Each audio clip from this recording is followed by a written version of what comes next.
Olá pessoal, tudo bem? Meu nome é Carolina, sejam bem-vindos ao canal Pelas Páginas da História.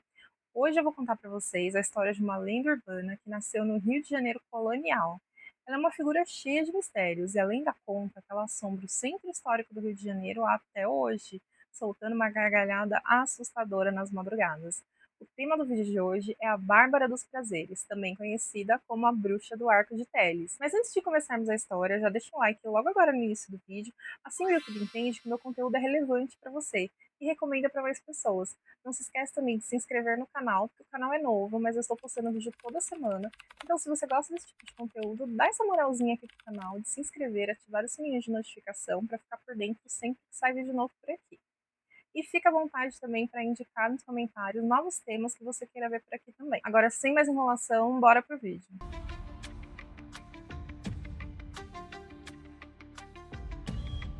A história de hoje saiu desse livro aqui, chamado Rio Estado de Espírito, um Guia dos Fantasmas Cariocas, do autor Carlos Monteiro. Além desse livro aqui, eu consultei várias outras fontes, inclusive tem uma matéria no site da revista Veja, riquíssima em detalhes. Para quem tiver interesse, eu vou deixar o link dessa matéria na descrição ou no comentário fixado. Mas, no geral, as fontes que eu consultei, a história é muito fiel ao que é trazido aqui nesse livro. Então eu vou indicar ele como uma fonte primária. Se você gosta de lendas urbanas e histórias assustadoras, esse livro aqui ele traz uma série de histórias interessantes e sempre colocando a foto dos locais assim para vocês se ambientarem nos locais onde aconteceram as histórias. É bem legal esse livro, mas vamos ao que interessa. A nossa história de hoje, ela começa por volta de 1790, quando no Rio de Janeiro desembarca um casal português cuja mulher ia dar o que falar naquela sociedade colonial. Nascida em Portugal, seu nome era Bárbara Vicente de Urpia. Ela era casada com um fidalgo chamado Antônio de Urpia. E a Bárbara, com apenas 20 anos de idade, acompanhada de seu marido Antônio, desembarca no Rio de Janeiro para ferver aquela sociedade, gente. A Bárbara não era somente uma mulher muito bela, porque ela sempre é retratada como tendo uma beleza estonteante, mas ela era uma mulher à frente do seu tempo, sem medo nenhum de cair no falatório do povo. Vivia conforme a sua vontade, e a Bárbara, por conta disso, vai ser cercada por muitos boatos até o fim da vida, inclusive até se tornar uma das lendas urbanas mais assustadoras do Rio de Janeiro. Inclusive, a chegada da Bárbara e do marido aqui no Brasil já desperta um burburinho, porque as línguas mais afiadas da corte colocavam a Bárbara e o marido como tendo vindo para o Brasil por motivos questionáveis. O fato é que os motivos da vinda do casal para o Brasil são incertos, mas todos os boatos a respeito colocam a moral da Bárbara em xeque. Alguns historiadores acreditam que ela tinha matado a sua irmã em Portugal e o casal vem para o Brasil para despistar. Só que existe uma outra versão que acusa a Bárbara de manter uma relação extraconjugal com um nobre português muito influente que vinha para o Brasil. Inclusive, essa relação seria de conhecimento do marido dela, e como o nobre viria para o Brasil fazer parte da corte do vice-rei, ele faz questão de trazer a Bárbara e, por consequência, o marido vem junto. Eu vou abrir um parênteses para explicar essa questão do vice-rei, porque a Bárbara e o marido, eles chegam aqui antes da família real portuguesa. Então pode ficar confuso para algumas pessoas essa questão do vice-rei, já que eles desembarcam aqui no Brasil por volta de 1790 e a família real portuguesa só vai chegar em 1808. É que naquela época, gente, a coroa portuguesa ela nomeava uma espécie de governador-geral para cuidar do Brasil. E esse governador-geral ganhava o título de vice-rei. E aí, enquanto o rei estava lá em Portugal, essa figura do vice-rei tinha plenos poderes aqui no Brasil para agir em nome dos interesses do verdadeiro rei. Agora, voltando para Dona Bárbara, não se sabe ao certo as razões concretas dela ter vindo para o Brasil com o marido, embora seja plausível essa questão dela ter vindo atrás de um amante influente, por conta dos acessos livres que ela passa a ter com a alta sociedade. E como ela já levava uma vida muito para frentex em relação às demais mulheres casadas da época, não demorou nada para levantarem muitos rumores sobre a vida dela. Lembrando que sempre existiu em Portugal uma forte matriz católica, então as pessoas tinham muitos costumes puritanos. Só para a gente fazer uma comparação, se a gente fizer um salto temporal para 1813, que é quando Dom Pedro I se casa com a imperatriz Leopoldina, a própria Leopoldina, que era uma imperatriz, e por óbvio tinha muito mais direitos que uma mulher comum da plebe ou da baixa nobreza, como era o caso da Bárbara, a Leopoldina ela se queixa muito em cartas para a irmã exatamente sobre o fato do Dom Pedro I não levá-la para as festas e eventos sociais. Em partes, né, todo mundo sabe, que é porque ele encontrava muitas amantes e queria ficar livre, leve e solto. Mas convenhamos, né, E ele também nunca fez questão de esconder as amantes, inclusive já levou a amante para viajar junto com a Leopoldina. O fato é que a sociedade portuguesa, ela tinha a mulher como um objeto de castidade e pureza, e as mulheres ditas, né, como respeitáveis, não tinham muita abertura para ficar frequentando todo tipo de festa, elas podiam comparecer a poucos e determinados eventos. E essa questão das queixas da Leopoldina já é bem mais para frente, quase 30 anos depois dessa história da Bárbara, em uma sociedade que a gente pode de repente pensar que já tinha avançado, além, né, de já ter tido uma introdução de muitos outros costumes da Europa, o que poderia contribuir para uma possibilidade maior em relação à participação social da mulher na época. Agora imagina, em uma sociedade ainda mais retrógrada que isso, com costumes basicamente puritanos trazidos pelos portugueses, só o fato da Bárbara ser uma mulher muito bonita e despertar muitos olhares masculinos, isso por si só já levantaria rumores. Mas é fato que quando a Bárbara chega no Brasil, ela já chega com as portas abertas para frequentar as festas do vice-rei, que naquela época quem exercia o cargo era o segundo conde regente. A título de curiosidade, né, só para vocês se situarem um pouco melhor no marco temporal que estamos, é durante a administração desse segundo conde regente que acontece a Inconfidência Mineira e a morte do Tiradentes. E agora que a Bárbara tinha acesso à corte portuguesa, com tais liberdades que ela tomava junto à nobreza, aí que o falatório da população em relação àquela hipótese dela ter vindo seguir um amante ficou quase que confirmado. E espalharam a fofoca de que o marido dela sabia e incentivava também esse relacionamento. Veio junto só para manter um relacionamento de fachada com ela, para não expor o suposto amante nobre. Agora a gente tem duas hipóteses, né, em relação ao marido dela ter conhecimento ou não dessa relação extraconjugal. Uma hipótese é que, de repente, ele sabia mesmo, mas ficava quieto por medo de sofrer alguma represália, já que ele era fidalgo. E o fidalgo, gente, é a ralé da nobreza. É o posto mais baixo da nobreza, inclusive ele é só um degrau acima do plebeu. Então ele não apitava nada na corte, né? Enquanto que o amante dela era da alta nobreza e tinha uma certa influência dentro da corte do vice-rei. O que nos leva para uma segunda hipótese.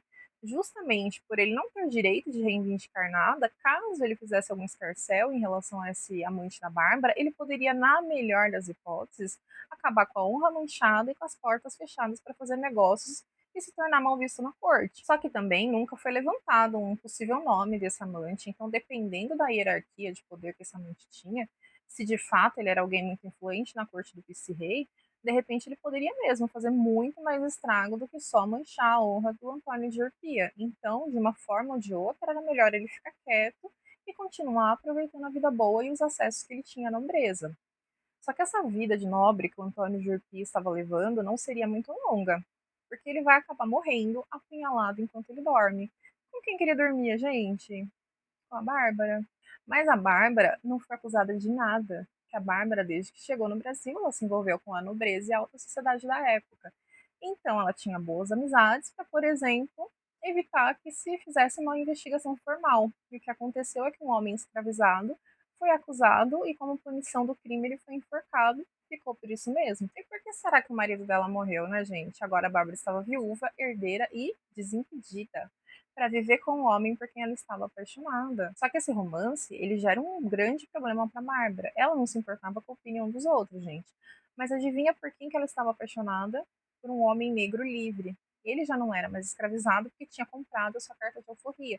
Só que isso, para a sociedade escravagista da época, foi um escândalo. Foi mais escandaloso do que a possibilidade dela ter matado o marido, porque ela era uma mulher branca ligada à elite e ela manter uma relação com um homem negro, mesmo livre, era visto como um escândalo moral gravíssimo. Por isso, depois da morte do fidalgo Antônio de Orpia, a vida da Bárbara ela muda completamente. A partir de então, ela vai ser banida do círculo aristocrático que ela frequentava e ela vai passar a viver com seu amante junto com uma população mais pobre. Essa queda social brusca, infelizmente, é só o início das tragédias que viriam acontecer na vida da Bárbara. Esse novo relacionamento ele foi bom só no começo. Agora que a Bárbara se viu tendo uma vida pobre, longe dos luxos da nobreza, a realidade passou a ser mais dura para ela. Algumas fontes dizem que haviam muitos desentendimentos por conta de ciúme e também questões financeiras entre o casal, onde supostamente esse homem fazia muitas exigências, usava o dinheiro que a Bárbara herdou e isso foi irritando ela. Até que, curiosamente, o amante da Bárbara vai morrer apunhalado, igual o marido dela morreu. Novamente, a Bárbara se livra das acusações e outro suspeito acaba pagando o pato no lugar dela. porque convenhamos, ela até poderia estar banida da alta roda da sociedade para frequentar as festas, mas ela continuava sendo uma mulher muito bonita e cobiçada pelos homens da nobreza. Então, eu particularmente acredito que a Bárbara deu um jeitinho de se safar dessa segunda acusação de crime. Jeitinho esse que passou a ser seu novo meio de vida, porque agora a Bárbara estava viúva, banida da nobreza e também já sem herança. E ela precisava se reerguer de alguma forma. E foi através da prostituição que, momentaneamente, ela saiu daquela vida miserável que ela estava levando. A Bárbara, ela sempre foi muito cobiçada. Então, rapidamente, ela se torna a meretriz favorita dos comerciantes mais ricos e de todos os membros influentes da coroa. Inclusive, em 1808, com a chegada da corte real portuguesa, ela passou a atender a nova leva de membros da nobreza que chegaram. Haviam rumores que ela atendia até mesmo membros da família real. E ela continuou trabalhando, se manteve muito bem enquanto pôde, e com o passar dos anos, o padrão dos clientes que procuravam a Bárbara começou a baixar. E assim, consequentemente, o padrão de vida da Bárbara também. Ela já não era tão bela e jovem como ela tinha sido antes.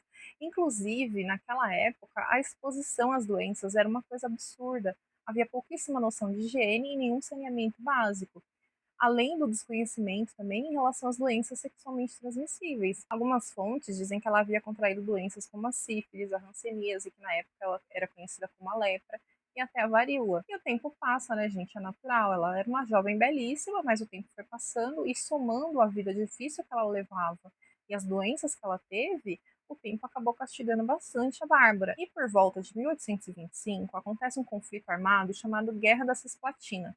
Foi uma guerra entre o Brasil e a Argentina para disputarem um território que hoje é o Uruguai, e que na época se chamava Cisplatina. Durante esse conflito, a Bárbara, junto com várias outras prostitutas, elas vão para o campo de batalha para servirem os combatentes. Agora vamos fazer uma matemática básica. Se ela chegou aqui no Brasil em meados de 1790, com 20 anos, quando ela vai para Cisplatina em 1825, ela já estava com 55 anos e quase não consegue clientes para lá e retorna para o Rio de Janeiro. E nessa época, gente, a Bárbara ela já estava bastante maltratada pelo tempo e pelas doenças que deixaram marcas no seu rosto. A falta de dinheiro também era visível nos detalhes, né? Seu cabelo já não era mais o mesmo, as roupas que foram da nobreza agora eram trapos. E é aí, nesse momento, que ela vai parar no Arco de Teles. O Arco de Teles, por sua vez, assim como a Bárbara, ele também teve uma época de glória. Ele foi construído com o objetivo de fazer uma ligação entre dois prédios que foram construídos pelo comendador Teles de Menezes. Esse comendador, ele manda fazer dois edifícios imponentes para a época, onde teriam diversos apartamentos para locação. Porque no período da sua construção, essa era uma das regiões mais valorizadas e movimentadas do Rio de Janeiro colonial.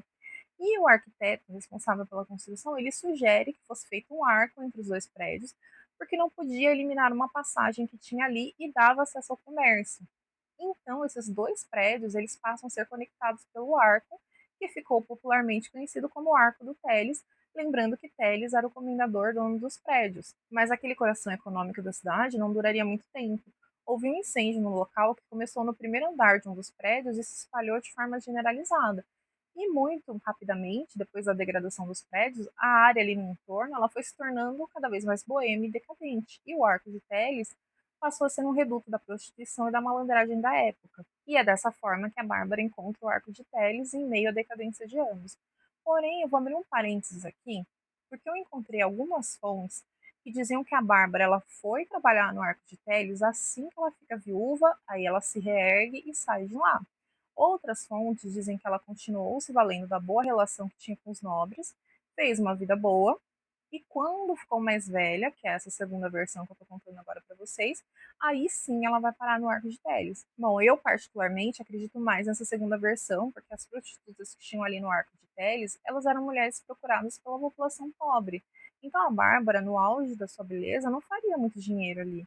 E ela já tinha, né, um bom círculo ali de relacionamento, faria mais sentido ela ter recorrido às pessoas da nobreza, até porque ajudaram ela a escapar de dois assassinatos, né? Então ela tinha a quem recorrer. Então eu não imagino que uma mulher com um networking desses, né, ia parar no pior ponto de prostituição, a menos que houvesse uma necessidade. E o dia dessa necessidade chegou, e é ali, no Arco de Teles, que a Bárbara Vicente de Urpia vai então se tornar a Bárbara dos Prazeres, porque havia ali uma imagem da Nossa Senhora dos Prazeres que a Bárbara vai adotar como sua protetora e passa a usar esse nome, o que acaba sendo uma afronta para a igreja, que em pouco tempo vai e recolhe a imagem da santa e tira de lá, mas ela continua sendo a Bárbara dos Prazeres.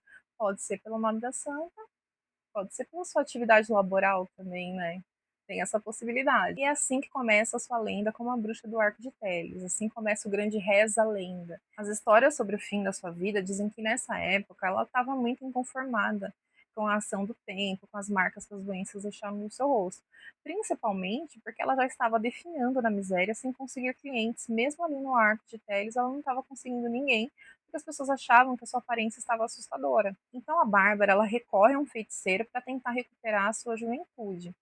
E ele passa algumas receitas macabras. Uma das receitas dizia que ela tinha que se banhar com sangue fervido de animais. Essa receita, pessoal, não é invenção desse feiticeiro, isso é um conhecimento milenar usado desde o Egito Antigo. Lembrando que eram tempos onde não havia praticamente nenhum cosmético, então, por favor, não vai sair por aí fazendo skincare com sangue em pleno 2026. Mas essa prática, ela era bastante válida, inclusive uma mulher ficou muito famosa por fazer um uso, digamos que em excesso das propriedades rejuvenescedoras do sangue. E por conta desse excesso, ela ganhou a alcunha de Condessa Sangrenta. Né? A Elizabeth Bathory ela usava e abusava do banho de sangue. E não era um banho de canequinha, não, tá? A beldade, ela enchia uma tina, que era uma espécie de banheira da época, e ficava ali por horas. Mas vamos voltar para Bárbara. Essa primeira receita com o sangue dos animais não deu resultado. Inconformada, ela queria a qualquer custo recuperar sua beleza. E aí esse feiticeiro disse que se os animais não estavam funcionando, só restava para ela usar o sangue de crianças. Pois é. Coincidentemente, em 1828, as pessoas começaram a relatar desaparecimento de crianças de diversas idades. Agora vamos recorrer à matemática mais uma vez. Quando ela vai para a Guerra da Cisplatina em 1825, ela tinha 55 anos. Agora, em 1828, ela tem 58 anos. Gente, eu particularmente acho um pouco duvidoso que nessa idade, assustando todo mundo com uma aparência assustadora, ela conseguisse sair capturando crianças sem nenhuma delas gritar, fazer alguma algazarra para ser vista, pedir socorro em locais públicos, porque ela não entrava no meio da noite e tirava a criança de casa. Supostamente as crianças estavam ali na rua, ela pegava a criança e sumia. E ninguém via, né, ao redor. Eu acho um pouco duvidoso essa versão da história. Ainda mais que não tem relatos de corpos terem sido encontrados. Então, ela simplesmente sumia com a criança e a criança evaporava. A criança não gritava por socorro no meio da rua, simplesmente ia com ela, não questionava, não brigava e ninguém nunca mais encontrou nenhum vestígio das crianças. Um outro relato que eu acho um pouco mais plausível é que a Bárbara ela roubava os bebês que eram entregues na igreja. Naquela época, nas igrejas, havia uma porta giratória que era chamada de roda dos enjeitados. Essa portinhola, a mãe colocava o bebê, girava e a criança ia para dentro da igreja e a mãe não era identificada, podia ir embora tranquila, sabendo que a criança não estava abandonada na rua, estava ali na portinha. Só que essa portinha girava para ir e também girava para voltar. Então, supostamente, a Bárbara ficava ali espreitando quando alguém colocava uma criança, girava para entrar para a igreja, a Bárbara ia lá rapidinho, girava de volta, pegava a criança e ia embora. Essa versão eu acho um pouco mais plausível. Até porque um bebê ele não teria como, né, alertar ninguém para ele. Ele estaria sendo deixado no local, pegariam ele no colo, ele não ia pedir socorro, né? Então eu acho um pouco mais plausível essa versão dela roubar os bebês da roda dos enjeitados, porque nem sempre teria alguém do lado de dentro esperando para recolher os bebês. Então poderia passar algumas horas até que o bebê chorasse e alguma freira notasse o barulho e fosse ver a roda. Nesse meio tempo, alguém poderia girar a roda de volta e pegar a criança do lado de fora novamente. Essa versão também é reforçada pelo fato de que, durante o período do desaparecimento das crianças, havia diminuído drasticamente a quantidade de bebês que eram deixados na Santa Casa, e aí foi atribuído ao sequestro, né, que estava acontecendo. E já corriam rumores de que era a Bárbara, uma suposta bruxa, que estava roubando as crianças para usar seu sangue. Agora temos duas versões. Uma diz que esses rumores corriam sem nenhuma comprovação, porque a Bárbara, teoricamente, nunca foi vista roubando alguma criança. Como eu tinha dito, difícil ela pegar uma criança um pouco maior que não vai gritar, né, e que vai acabar alertando alguém ao redor. Outra versão é que a Bárbara teria sido vista por uma mãe pegando um bebê na roda dos enjeitados, que a mãe teria deixado a criança ali, ficou observando, de repente estava apegada, que não tinha condições de criar a criança, mas também não queria largar de qualquer forma, colocou a criança ali. e ficou esperando até que alguma freira recolhesse. Nesse meio tempo, a mãe vê uma mulher se aproximando, girando a roda, pegando a criança e tentando sair. Ela corre de encontrar essa mulher e começa a gritar. E quando essa mãe consegue parar a Bárbara, ela começa a gritar e alguns homens que estavam na região, eles começam a prestar atenção, vão em direção às duas. E alguns desses homens, eles eram frequentadores ali da noite e sabiam quem era a Bárbara dos Prazeres. E aí, essa é uma das hipóteses que reforça a suspeita de que o desaparecimento das crianças então seriam de fato culpa da Bárbara. Mas o fato é que assim não existe uma versão oficial dessa acusação e nem do fim da vida da Bárbara. Alguns acreditam que em 1830 as pessoas avistaram na Bahia, perto de um mercado de peixes, o corpo de uma mulher boiando e mesmo com o rosto desfigurado e reconhecível, muitos atribuíram a Bárbara pelo simples fato de não ter mais sumiço de crianças, ela ter supostamente parado de agir na região e aí acharam que era ela. Porém, outros acreditavam que como ela foi pega tentando roubar a criança, ficou difícil, né, para ela continuar agindo ali na cidade, ela simplesmente se mudou e foi agir em outro local.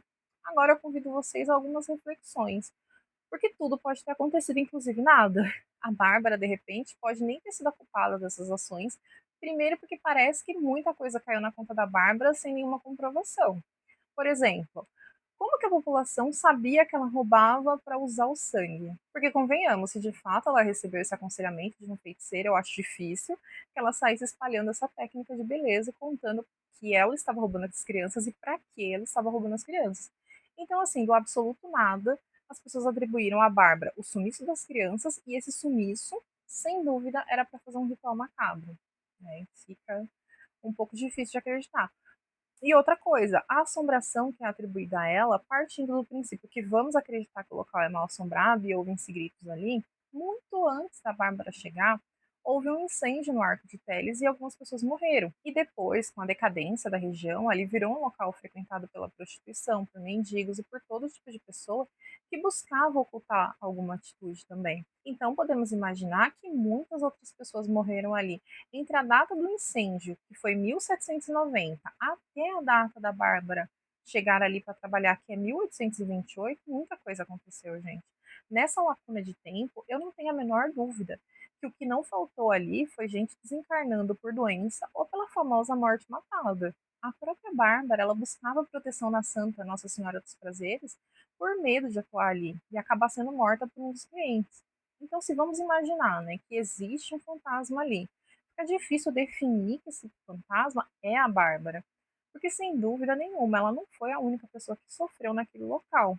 Sinceramente, depois de tudo que eu li sobre a vida da Bárbara, ela me pareceu apenas uma mulher que viveu à frente do seu tempo, desfrutou da sua beleza enquanto jovem e se amparou nessa mesma beleza quando a dificuldade financeira foi chegando. E assim como todo ser humano, ela viu a sua beleza se elevada com o tempo, mas não pôde se dar ao luxo de descansar e se manteve trabalhando até o fim da vida.